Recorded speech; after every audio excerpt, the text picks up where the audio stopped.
السلام علیکم ورحمۃ اللہ وبرکاتہ۔ بسم اللہ الرحمن الرحیم۔ حضرت ابو ہریرہ رضی اللہ تعالی عنہ سے روایت ہے، نبی صلی اللہ علیہ وآلہ وسلم نے فرمایا، حضرت عیسیٰ ابن مریم علیہ السلام نے ایک شخص کو چوری کرتے دیکھا تو فرمایا، کیا تو نے چوری کی ہے؟ اس نے کہا، قسم ہے اس ذات کی جس کے سوا کوئی معبود نہیں، میں نے چوری نہیں کی۔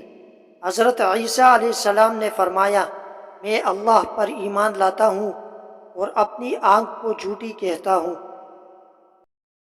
حضرت ابو ہریرہ رضی اللہ تعالی عنہ بیان کرتے ہیں، ایک دیہاتی نبی صلی اللہ علیہ وآلہ وسلم کی خدمت میں حاضر ہوا تو اس نے عرض کیا، مجھے کوئی ایسا عمل بتا دے جس کے کرنے سے میں جنت میں داخل ہو جاؤں۔ آپ نے فرمایا، تم اللہ کی عبادت کرو اور اس کے ساتھ کسی قسم کا شرک نہ کرو، فرض نماز قائم کرو، فرض زکوٰۃ ادا کرو اور رمضان کے روزے رکھو۔ اس نے کہا، اس ذات کی قسم جس کے ہاتھ میں میری جان ہے، میں اس میں کوئی کمی بیشی نہیں کروں گا۔